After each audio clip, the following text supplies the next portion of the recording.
So hi guys, welcome back to my to videos. तो इस video में दोस्तों डिस्कस करने वाले हैं यहाँ पर कुछ इंपॉर्टेंट कंपनीज को और उनसे रिलेटेड कुछ इंपॉर्टेंट अपडेट्स हैं जिसको हम लोग इस वीडियो में कवर करेंगे। बट सबसे पहले डिस्कस करेंगे हम लोग बाजार को, क्योंकि बाजार से रिलेटेड भी काफ़ी कुछ इंपॉर्टेंट अपडेट्स हैं जिसको हम लोग इस वीडियो में डिटेल में समझेंगे। तो वीडियो काफ़ी इंटरेस्टिंग रहेगा, वीडियो को कंप्लीट वॉच करना। बट वीडियो को शुरू करने से पहले अगर आपने अभी तक चैनल को सब्सक्राइब नहीं किया है तो चैनल को सब्सक्राइब करके बेल आइकन को प्रेस कर लो, और साथ में दोस्तों सेबी रजिस्टर्ड टेलीग्राम चैनल को भी जरूर ज्वाइन कर लेना। लिंक आपको डिस्क्रिप्शन में देखने को मिल जाएगा। और एक डिस्क्लेमर भी है, जो भी न्यूज़ एंड अपडेट्स हम लोग कवर करेंगे वो सारी न्यूज़ एंड अपडेट्स सिर्फ और सिर्फ एजुकेशन पर्पस के लिए है, सीखने के लिए है। तो उसको किसी भी तरह का इन्वेस्टमेंट एडवाइस मत समझना, आप खुद से रिसर्च और एनालिसिस भी कर सकते हैं। तो चलिए दोस्तों वीडियो की शुरुआत करते हैं। सबसे पहले डिस्कस कर लेते हैं बाजार से रिलेटेड कुछ इंपॉर्टेंट न्यूज़ एंड अपडेट्स के बारे में। सो दोस्तों अगर लास्ट ट्रेडिंग सेशन की बात करें तो बाजार आपको फ्लैट परफॉर्म करता हुआ देखने को मिल रहा था। पिछले एक हफ्ते की बात करें तो यहाँ पर निफ्टी में 0.34% की तेजी ज़रूर देखने को मिलेगी आपको, बट वॉलेटिलिटी आपको ज़रूर पिछले एक हफ्ते में इंडियन मार्केट में देखने को मिला था। स्टार्टिंग में गिरावट दिखी थी, फिर रिकवरी दिखी थी, फिर फ्लैट परफॉर्मेंस आपको देखने को मिला था। और वही लास्ट ट्रेडिंग सेशन अगर हम बात करें यूएस मार्केट के बारे में तो वहाँ पर 0.61% की पॉजिटिव परफॉर्मेंस देखने को मिली थी डो जोन्स में।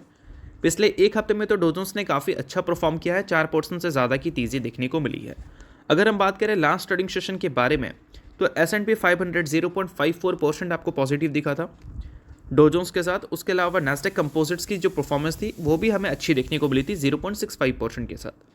जापान का मार्केट भी 0.17% आपको पॉजिटिव रहता हुआ देखने को मिला था।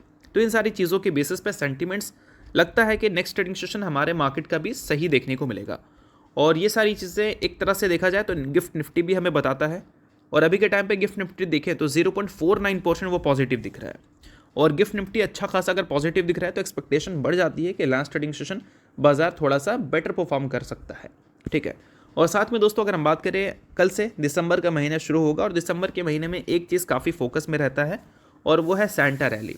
ठीक है।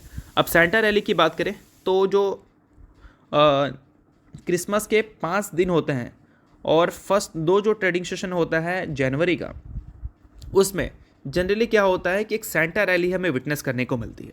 और ये ऐसा नहीं कि 1-2 साल की बात हो रही है। एक रिपोर्ट मेंशन किया गया था जिसमें मेंशन है, यहाँ पर देख सकते हो आप, 1950 से लेकर 1969 तक लगभग 60 ट्रेडिंग सेशन में मार्केट ने 1.3% का एवरेज रिटर्न दिया था। तो अक्सर क्या है कि सेंटा रैली हमें दिसंबर के लास्ट वीक में देखने को मिलती है।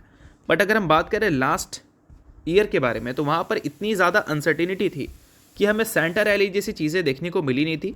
S&P 500 कंप्लीट सेंटा रैली के रिवर्स परफॉर्मेंस करता हुआ दिखा था और ह्यूज सेल ऑफ वहाँ पर फेस करने को मिला था। बहुत सारी अनसर्टिनिटीज़ थी इस वजह से, लाइक क्रूड ऑयल की बात करें, सैंक्शंस की बात करें, इजराइल पैलेस्टीन की वॉर की बात करें या फिर ईरान की बात करें, ये सारी चीज़ें की वजह से। तो हो सकता है कि इस बार आपको सेंटा रैली जैसी चीज़ें देखने को मिल जाए, क्योंकि इस बार उतनी अनसर्टिनिटी नहीं है जितनी हमें पिछले साल देखने को मिली थी। तो ज़रूर ये सारी चीज़ें आप नोट कर सकते हैं। और इन सारी चीज़ों के बाद दोस्तों एक और काफ़ी बड़ी अपडेट है, तो चलिए उसकी भी बात करते हैं। सो अब दोस्तों वीडियो में आगे बढ़ने से पहले बात कर लेते हैं एक सेबी रजिस्टर्ड टेलीग्राम चैनल के बारे में जिसका नाम है ट्रेडर पाजी। अब ये सेबी रजिस्टर्ड रिसर्च एनालिस्ट हैं जिनका रजिस्ट्रेशन नंबर आपको यहाँ पर देखने को मिलता है, और इनको 8 साल से भी ज़्यादा का एक्सपीरियंस है ऑप्शन एंड स्विंग ट्रेडिंग में। साथ में 3000 से भी ज़्यादा लोगों को ऑलरेडी ये ट्रेंड कर चुके हैं। तो इनके टेलीग्राम चैनल का जो लिंक है वो आपको डिस्क्रिप्शन में देखने को मिल जाएगा। लिंक के थ्रू जाकर जरूर इस चैनल को आप ज्वाइन कर लेना। ज्वाइन करने का सबसे बड़ा प्लस पॉइंट ये है कि काफ़ी सारी कंपनी के टेक्निकल्स को प्रॉपर एनालिसिस कर यहाँ अपडेट किया जाता है, जो कि अभी आपको यूट्यूब पे तो देखने को नहीं मिलता, जिसको आप यहाँ पर आकर ज़रूर चेकआउट कर सकते हैं। उसके अलावा दोस्तों मार्केट से रिलेटेड जो समरी होती हैं वो सारी चीज़ें आपको यहाँ पर देखने को मिलती हैं। मार्केट से रिलेटेड जो इंपॉर्टेंट न्यूज़ एंड अपडेट्स होता है वो भी आपको यहाँ पर देखने को मिलता है। साथ में सेबी रजिस्टर्ड टेलीग्राम चैनल है तो इनके कॉल्स वगैरह भी दिखते हैं, जिसको भी चाहो तो आप चेकआउट कर सकते हो। तो लिंक डिस्क्रिप्शन में है, लिंक के थ्रू जाकर बिल्कुल फ्री ऑफ कॉस्ट आप इस टेलीग्राम चैनल को ज्वाइन कर सकते हैं। सो देखो दोस्तों, सबसे बड़ी अपडेट यहाँ पर यह है कि लास्ट फ्राइडे को एक काफ़ी बड़ी आर्टिकल पब्लिश हुई थी। इस आर्टिकल में मेंशन किया गया था कि इंडिया का Q2 का जीडीपी ग्रोथ कैसा रिपोर्ट हुआ है, और वो डेटा काफ़ी ज़्यादा शॉक किया, क्योंकि जीडीपी ग्रोथ हमें 8.2% से देखने को मिले। और पिछले अगर हम 6 क्वार्टर की बात करें तो पिछले 6 क्वार्टर में सबसे फास्टेस्ट ग्रोथ इस बार इंडिया का जीडीपी ग्रोथ इस क्वार्टर में रिपोर्ट करता हुआ दिखा है, और वो नंबर है 8.2% का। अब देखो दोस्तों, जीडीपी ग्रोथ जो है वो बहुत सारे चीज़ों से नापा जाता है। अगर हम बात करें एक्सपेक्टेशंस के बारे में तो इस बार का एक्सपेक्टेशन से काफ़ी बेटर जीडीपी ग्रोथ हमारा देखने को मिला। बट फिर भी देखोगे तो इंडिया का जो एक्सपोर्ट है वो अभी भी एक अनसर्टेन सिचुएशन में है, क्योंकि अभी के टाइम पे देखोगे तो इंडिया और यूएस का जो डील है वो फाइनलाइज नहीं हुई है, उसमें अभी भी बातचीत चलती हुई दिख रही है। वो डील अगर फाइनलाइज होगी, 50% का टैरिफ अगर कम पे आएगा, तो एक्सपोर्ट का जो अनसर्टेनिटीज़ है वो ख़त्म हो जाएगा। बट एक्सपोर्ट के अनसर्टेनिटीज़ होने के बावजूद भी इंडिया ने इस बार जो जीडीपी ग्रोथ रिपोर्ट किया है वो काफ़ी इंप्रेसिव है। क्यों इंप्रेसिव है? क्योंकि इंडिया के जीडीपी की अगर हम बात करें तो वो 8.2% से ग्रो ज़रूर किया है, बट उसके अगर कैलकुलेशंस को देखोगे तो पहला नंबर आता है कंजप्शंस का, दूसरा नंबर आता है इन्वेस्टमेंट्स का, तीसरा नंबर आता है गवर्नमेंट के स्पेंडिंग का, और फिर चौथा नंबर आता है नेट एक्सपोर्ट का। ये सभी चीज़ों को प्लस कर कर जीडीपी निकाला जाता है और इसको कंपैरिजन किया जाता है पिछले साल से। अगर ईयर ऑन ईयर बेसिस पे ये नंबर बढ़ा है तो ऑब्वियस सी बात है जीडीपी ग्रो हुआ है, ठीक है। अगर हम बात करें नेट एक्सपोर्ट के बारे में, तो वो अभी के टाइम पे यूएस से हम जो सरप्लस में हैं, ये 50% टैरिफ की वजह से हम एक अनसर्टिनिटी फेस कर रहे थे। बट नेट एक्सपोर्ट का अनसर्टिनिटी होने के बावजूद भी ये CIG जो है, कंजप्शन, इन्वेस्टमेंट, गवर्नमेंट स्पेंडिंग, इन 3 चीज़ होने के बावजूद भी हम काफ़ी एक्सपेक्टेशन से बेटर नंबर रिपोर्ट किए हैं। और इसका एक काफ़ी बड़ा क्रेडिट हम दे सकते हैं किसको? जो अभी इनकम टैक्स रिलीफ हमें देखने को मिला, साथ में जो GST रेट में चेंजेस देखने को मिली, वो सारी चीज़ें। तो इन सारी चीज़ों की वजह से बाजार भी आपको खुश होता हुआ दिखेगा, क्योंकि एक्सपेक्टेशन से काफ़ी बेटर इंडिया का जीडीपी ग्रो करता हुआ नजर आया है। सो दोस्तों, बाजार से रिलेटेड जितने भी अपडेट्स थी उसको तो हमने कवर कर लिया। अब बात कर लेते हैं कंपनी से रिलेटेड इंपॉर्टेंट अपडेट्स के बारे में, जो कि आपको न्यूज़ की वजह से फोकस में रहती हुई देखने को मिलेगी कल के दिन। तो इसमें काफ़ी सारी बड़ी बड़ी कंपनीज देखने को मिलेगी, लाइक ICICI बैंक की बात करें, टाटा टेक्नोलॉजीज़ की बात करें, अशोक लेलैंड्स की बात करें, या फिर वारी एनर्जीज़ की बात करें, ये सभी इस लिस्ट में आपको देखने को मिलती है। तो चलिए एक एक करके सभी कंपनीज़ को डिस्कस करते हैं। पहली कंपनी आ रही है भाई JK टायर्स एंड इंडस्ट्रीज़, ठीक है। इसको NCLT की तरफ से अप्रूवल मिल चुका है। अप्रूवल किस चीज़ के लिए भाई? मर्जर के लिए। कौन सी कंपनी मर्ज होने वाली है? तो देखो, कार्वेंटिस इंडस्ट्री नाम है कंपनी का, उसका मर्जर आपको देखने को मिलेगा JK टायर्स के साथ। और इसका जो इफेक्टिव डेट है वो हमें 22 दिसंबर से देखने को मिलने वाला है, और रिकॉर्ड डेट वगैरह जो है वो आपको 24 दिसंबर देखने को मिल रहा है, ठीक है। चलो इस चीज़ को नोट कर लो। उसके अलावा PNB गिल्ड्स की अगर हम बात करें तो उनको एक तरफ से अनाउंसमेंट देखने को मिला कि उनके जो चीफ फाइनेंसिंग ऑफिसर हैं उन्होंने रेजिग्नेशन दे दिया है, ठीक है। ये भी चीज़ को आप नोट कर सकते हैं। उसके अलावा दोस्तों, अशोक लैंड से रिलेटेड अपडेट है कि उनके जो UAE की सब्सिडरी है, उन्होंने एक न्यू एंटिटी का फॉर्मेशन किया है जिसका नाम है अशोक लैंड सऊदी, ठीक है, जिसके लिए उन्होंने इन्वेस्टमेंट किया है 5 लाख सऊदी रियाल, ठीक है। इस चीज़ को भी आप नोट कर सकते हैं। उसके अलावा अगली कंपनी है दोस्तों वारी एनर्जीज़, जो कि सोलर इक्विपमेंट मैन्युफैक्चरर है, जिसको एक कॉन्ट्रैक्ट मिला है 140 मेगावाट का सोलर मॉड्यूल ऑर्डर का, और ये कंपनी के जो रिन्यूएबल एनर्जी सेगमेंट है उसको स्ट्रेंथ प्रोवाइड करने का काम करेगा। नेक्स्ट कंपनी है दोस्तों महाराष्ट्र सीमलेस, जो कि 217 करोड़ का ऑर्डर गेन की है from ONGC to supply seamless pipe, adding further strength of to its order book.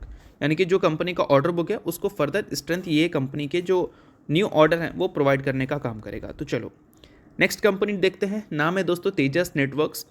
Mention है कि मिनिस्ट्री ऑफ कम्युनिकेशन की तरफ से कंपनी को मिला है 84.9 करोड़ का एक PLI स्कीम, ठीक है। इस चीज़ को भी नोट कर सकते हैं।